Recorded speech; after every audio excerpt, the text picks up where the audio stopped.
प्रकाश, ये तो बड़ी अजीब सी स्थिति नजर आ रही है। एक तरफ कन्वीनर बनने की तरफ बढ़ते दिख रहे हैं नीतीश कुमार, दूसरी तरफ जो आरजेडी के लोग हैं वही इस तरीके से बदजुबानी एक तरीके से कर दे रहे हैं। जिस तरह की बातें कह रहे हैं उसमें नीतीश कुमार फंस सकते हैं आने वाले दिनों में। देखिए, एक बात तो साफ है कि फतेह बहादुर सिंह न सिर्फ पहले से ऐसे विवादित बयान देते रहे हैं, बल्कि आज तो हद हो गई। जहां पर लालू यादव, राबड़ी देवी और तेजस्वी यादव रहते हैं, उनके घर के सामने में ही पोस्टर लगा दिया गया। और सबसे बड़ी बात है कि वो पोस्टर लगा हुआ है अभी भी, और उसके सामने खड़े होकर के वो बयान दे रहे हैं। तो जाहिर है कि जेडीयू और उनके पार्टी के नेता, देखिए नीरज सिंह मुख्य प्रवक्ता हैं, बगैर पार्टी के इजाज़त के बड़े नेताओं के जाने वो ऐसे बयान नहीं देंगे। तो ये आर पार की लड़ाई है, क्योंकि उन्हें पता है कि अगर जेडीयू किसी तरह से इस पक्ष में आ जाए तो उसका जो वोट है, जो जनाधार है, अखिलेश समझिए, बीजेपी और जेडीयू का जो वोट है वो कॉमन वोट है। उसी कॉमन वोट पे इतनी बड़ी जीत होती रही है। तो ऐसे में उसको पता है जेडीयू को कि अगर इस तरह से धार्मिक आस्था पर प्रहार करता रहा जाएगा तो जेडीयू के पास बहुत मुश्किल हो जाएगी। और यही वजह है कि नीरज सिंह लगातार इस तरह के बयान को खारिज करते रहे हैं। और एक तरह से ये नसीहत भी है और संदेश भी है आरजेडी को कि संभल जाए, वरना आगे कोई भी रास्ता अपना सकते हैं। प्रकाश, बिल्कुल छोटे में बताइएगा, इसका क्या अर्थ हम ये निकाल सकते हैं कि इस तरीके के बयान देकर आरजेडी के नेता अगर इस तरह के बयान देते हैं तो आरजेडी को तो फायदा हो सकता है वोट का, लेकिन जेडीयू को नुकसान हो जाएगा। शायद यही वजह है कि ये तल्खी दिख रही है। देखिए, आरजेडी को भी फायदा नहीं होगा, ये उनके नेताओं को पता है। लालू यादव मंदिर मस्जिद हर जगह जाते हैं, तो क्या उनके आरजेडी के विधायक अपने ही नेता को ढोंगी बता रहे हैं? देखिए, समझिए इस बात को।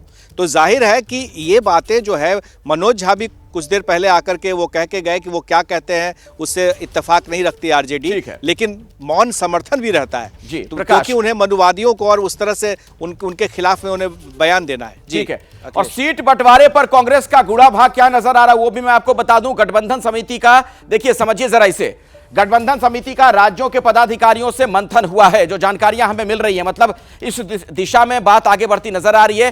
राज्यों में गठबंधन और तालमेल पर बातचीत हुई है। कांग्रेस का जो पूरा ये गुणा भाग है, इसे समझिए, ये गणित कैसे बिठाया जा रहा है। प्रदेश इकाइयों से पूछा गया है कि राज्य में गठबंधन हो या नहीं हो।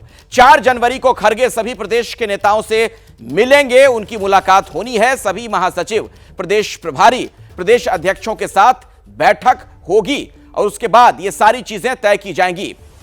एक और जानकारी, सीट शेयरिंग की राह में क्या मुश्किलातें हो सकती हैं और क्या आसानी है, समझिए। एसपी ये चाहती है, समाजवादी पार्टी की, इंडिया का नेतृत्व कांग्रेस को छोटे भाई की भूमिका में रखा जाए। इंडिया गठबंधन की बात हो रही है। बीजेपी के खिलाफ अकेले ठोकी ताल, लेफ्ट के साथ जाने के मूड में नहीं। ये आप देखिए किस तरीके से बातें सामने आ रही है। बिहार की स्थिति क्या है? आरजेडी, जेडीयू, लेफ्ट से सीट शेयरिंग, तालमेल बैठाना कांग्रेस के लिए एक बड़ी चुनौती है। महाराष्ट्र में अगर हम देखें, शिवसेना जो है, उद्धव ठाकरे का गुट जो है, 23 सीटों की डिमांड रख दी गई है। बाकी पार्टियों को कितनी सीटें ऐसे में मिलेंगी, यह बड़ा सवाल है। और किस तरीके से दोनों तरफ से बयानात दिए गए थे, संजय राउत को आपने सुना था, संजय निरुपम को आपने सुना था, ये तमाम सवाल हैं। आशीष, ये कैसे हो पाएगा तालमेल? ये आपको लग रहा है कि आसान होगा? इतना नहीं, मुझे तो नहीं लगता आसान होगा, और मुझे लगता है कि ये डिफिकल्टीज आने वाले दिनों में बढ़ती ही जाएंगी। बिहार का आप जिक्र कर रहे थे अखिलेश, आप वहीं से आते हैं, वहाँ पर पहले ही शर्त रख दी गई है आरजेडी और जेडीयू की तरफ से कि 17-17 हम लड़ेंगे, 4 कांग्रेस को और सीपीआई सीपीआईएमएल को मिला करके 2 सीट, और पता नहीं कैसे नेगोशिएट करेंगे। वेस्ट बंगाल में आपसे कह रहा था कहीं ऐसी स्थिति ना आ जाए कि कांग्रेस को वहाँ अकेले लड़ना पड़े। हालांकि अधीर रंजन चौधरी पूरी कोशिश करेंगे कि लेफ्ट और कांग्रेस का अलायंस हो जाए। ममता बनर्जी का वो तेवर लगता नहीं। समाजवादी पार्टी, अखिलेश यादव पहले ही कह चुके हैं कि 8 सीटों से ज़्यादा देंगे नहीं। मुझे तो ये बहुत कॉम्प्लेक्स लगता है, इसको कैसे नेविगेट करेगी ये पार्टियाँ बैठ करके, बड़ा मुश्किल है। 2004 में जो एक्सपेरिमेंट हुआ था कि 2004 में जब स्थिति आ गई थी ऐसी कि हम सरकार बना सकते हैं, उसके बाद यूपीए के पार्टनर्स एक साथ आकर के यूपीए का गठन किए थे। यहां पर ज्यादा फिजिबल मुझे वो लग रहा था। चुनाव के पहले ये कैसे कर पाएंगे, बहुत टेढ़ी खीर होगी। जैसे ही घड़ी का काटा दोपहर 2:30 पे आए, बबीता जी का दिल सास बहू साजिश के लिए मचल जाए। और ये है इनकी बहू, पूरे दिन ऑफिस की टेंशन हो जाए गॉन जब ये करें अपना फेवरेट शो फ्री टाइम पे ऑन। इनकी तरह आप भी देखिए अपना फेवरेट शो अपने टाइम पर और डाउनलोड कीजिए एबीपी लाइव ऐप अपने स्मार्ट टीवी पर।